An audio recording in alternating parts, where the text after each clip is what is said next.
Hey guys, it's Annie and welcome back to my channel. Today we are going over another speed build challenge that I did, and now that I think about it, this is probably the first starter home that I've ever made for The Sims 4.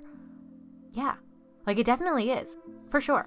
But I digress. So let's just get right into this. But before we get started, I want to remind you guys, as always, to smash that subscribe button so that you can continue getting updates on the other videos that I will be posting.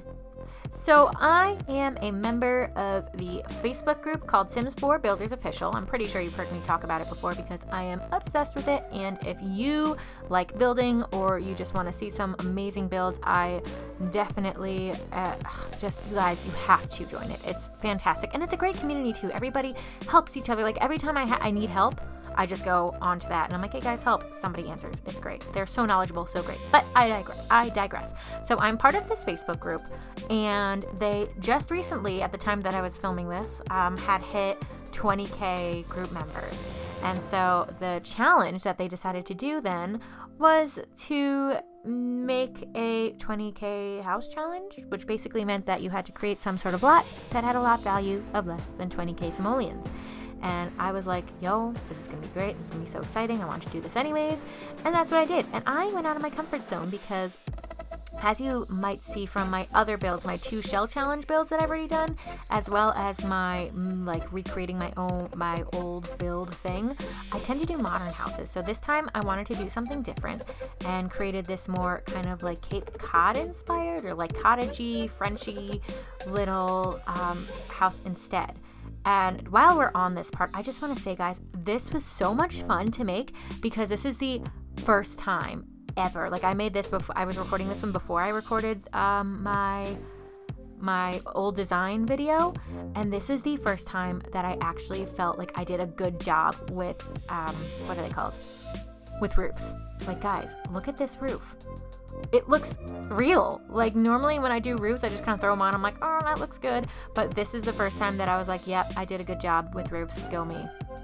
So there's that. But the whole point of this was just to make a cute, less than 20K simoleons house. And I had so much fun, guys. I went into this and I was like, that's it. I'm making a cute little granny cottage. That's literally what I was going to call it, granny cottage. And I wanted it pink and green and floral. And I actually, as always, went on Pinterest first. And I kind of looked for inspiration. Wow, I don't know why I couldn't say that word for a second. So I was like, cottage, pink house, greenhouse, and then just kind of like combined what I could find. It rhymes, combined what I can find. I combined what I could find, and this is my end result. Really, really tiny, really compact, and this was my one struggle, guys. This kitchen area, I wanted the kitchen to be good, but if you want a kitchen to be good, it's gonna be kind of pricey. And we had a limit as to how much we could spend. Ugh. So I had a lot of firsts with this, actually. Now that I think about it, now that I'm looking at this, this was the first time I got to play with the roofs. This is the first time I built something in this style. And also, this is the first time that I did a lot with hidden objects. So not only did I do the show hidden objects, but like show live hidden objects. And I ultimately got a lot too that we'll see later on. But I guess I should probably talk about where we are now. So the first thing I did was work on this top area, and I kind of had inspiration from a house that I cat sit for a lot. It's a cute little colonial house, but I always end up kind of staying in this little guest room that has, it's so cute. It's like built into the roof, so it's a really small room, and it's got a cute little bed, and I always sit there reading books. So I guess I also got an inspiration from that. Not only Pinterest. Like this whole room, I was just kind of like, what does the room look like that I stay in? And this is basically what it looks like. Really cute. But again, the big struggle was, how can we make this all work with so little funds? With such little funds? So little funds? How do you say that?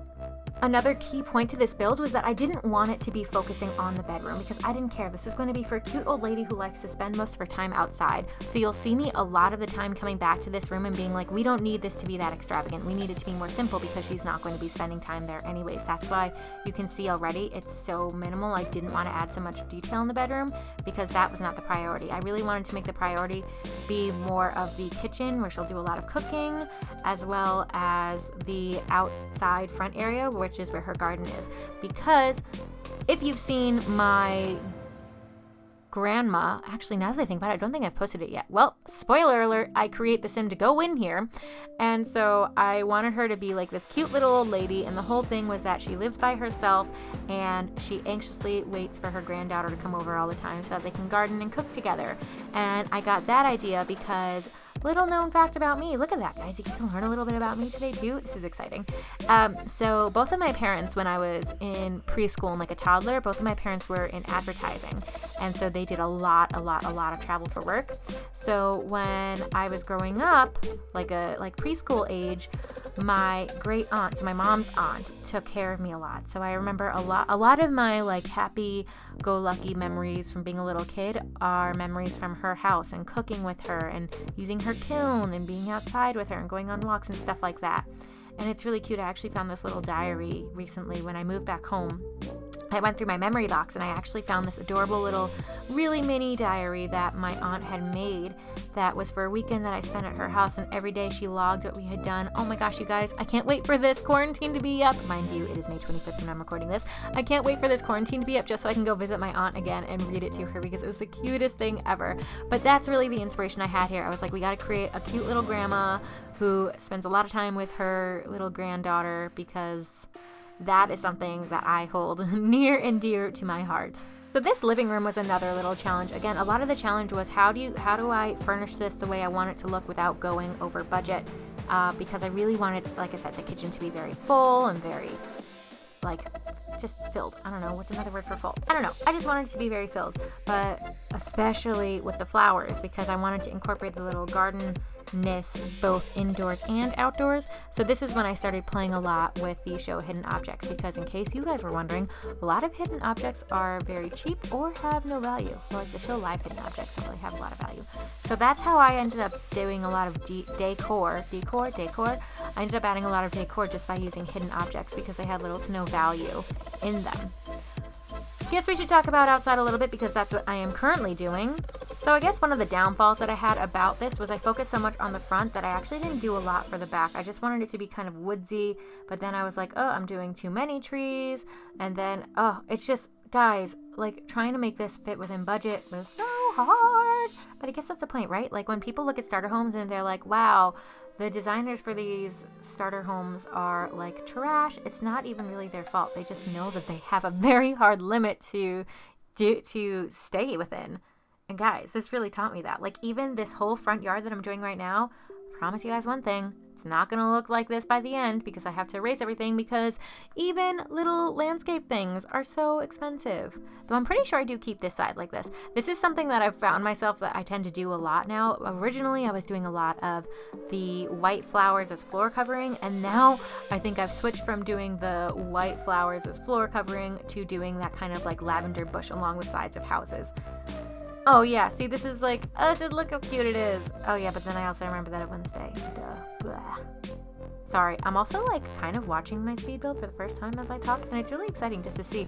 But this is where I had a lot of fun with the hidden objects. I was like, okay, how can I make this look lived in and look real without going over budget? And so I was like, oh, cupcakes and a cutting board, make it look real. And I love this tea set, but are we going to keep this tea set? Another spoiler.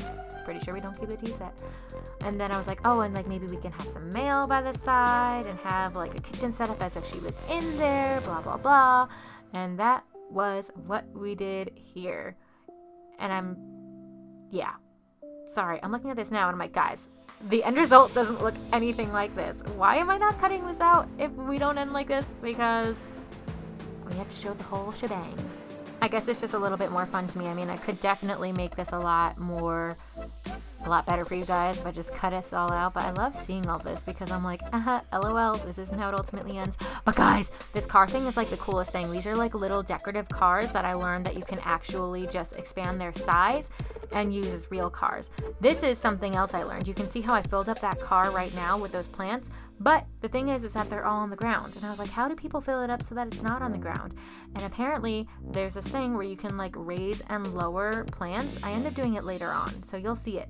But that was like a whole new world to me. I was like, wow, if this is how this works, then holy guacamole, new world. Oh, see, look, there we go. Here we go. Completely redoing the living room because I was like, this is going to take up too much money. And again, it's only her, so that's why I was like, do we really need all this stuff? No. Ugh. RIP to a lot of the stuff that I had, though. Like, I think furnishing this was so difficult because I was like, we don't need this. We can make this cheaper. We can make this cheaper. We don't need window treatments here. We don't need this extra rock. That's just a lot of what I ended up ultimately doing, unfortunately. Like, I'm telling you guys, even that cute little back deck, which I loved so much, I ended up getting rid of that too because we needed to save money. Why is this frozen? Was I sitting here on my phone for a while or something? Hello? Yeah, I definitely must have been like on my phone or something because now we're just going back at it. That's happened a lot too. When I know that I'm doing speed builds, I end up doing so much of like the sit on my phone and just don't worry about things. But what I'm doing now is now that I have kind of like the goal set in mind, I'm going through and being like, okay, what can I make cheaper? Here. What can I make cheaper? Here. Like how I got rid of the deck so that I could have a bigger kitchen area. And then I get rid of all the decorations that I made for the kitchen. And oh, you guessed it. Here we go with redesigning the living room again. Like guys, now that I think about it, I'm pretty sure I redo this living room ultimately 3 or 4 times. And have to change out the plants and make them cheaper plants because I love this little plant area, but I definitely need them to be inexpensive. I guess the big problem was I'm such a decor person. Oh, see, look, here we go. Redoing the living room again. Oh, I really should add like a living room count. Okay, in the comments, somebody count how many times I redo this living room. And when you tell me how many times, first person who is right will get a shout out on my next video. Yeah, that's what we're going to do. So here we go again. I'm playing the game of how do we fit all of these plants in here and make it look real. Oh no, there's like plants sticking out of the car. It's such a struggle. Oh, guys, it was hard. I'm telling you, very, very difficult. But yes, ma'am, yes, sirree, definitely right if you were thinking this, which probably none of you were, but it was definitely in my spring garden challenge video that I learned my love for landscaping and doing outdoor work, or maybe just building in general, you guys. When I think back to it, when it was The Sims 2 and The Sims 3, Sims 2 and Sims 3, I was more obsessed with create a sim, but come The Sims 4, I am all about this whole building thing. I think I'm going to do more. Maybe once I have better internet, I will start live streaming some builds for you guys on Twitch. What do you think about that? Somebody, tell me what you think. I'm lonely. But yeah, one thing that I really miss about The Sims 3 is the ability to, change all of the textures and colors for everything. I wish we could have that again. Unfortunately, we can't. But even without it, I have so much fun with this. And remember, guys, this is base game. There's so much you can do with just the base game.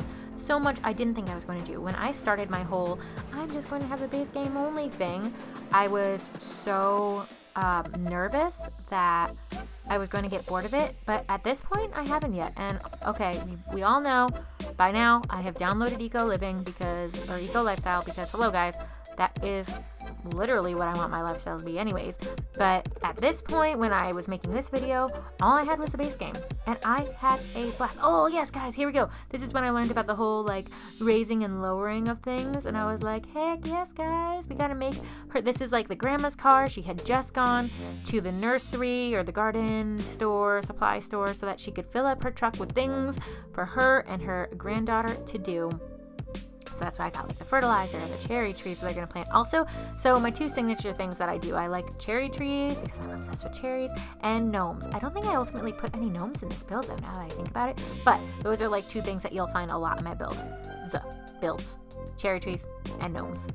I literally feel like I'm making like a dollhouse though with a story whenever I do these. Like I'm thinking to myself, okay, this is our cute, adorable grandma. She just went to the nursery to go and get things because she's going to be anxiously waiting for her granddaughter to arrive, in which they will go outside and garden, and they're going to be making cupcakes and frosting cupcakes together. Oh, and she also got her a gift, hence that little like blue box. Like I literally, does anybody else do that? Does anybody else think of storylines when they're putting together their builds, or do you just kind of build?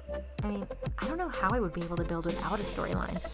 Did I do? Yeah, I did storylines for all of my builds. The first speed build or shell challenge I did, I was like, it's like 2 artistic humans and their daughter, and then the glass house that has the tree in the middle, I was like, it's going to be 2 spies, like either a single woman spy or like just 2 spies that are kind of like evil, not evil, but like darker, not as like socially out there because they're supposed to be all mysterious. And then with this one, I'm like, yay, grandma. Yeah. Oh, look, we did the living room again. It's not going to look like that. Actually, maybe this one does look like this. Ugh, I can't even remember right now.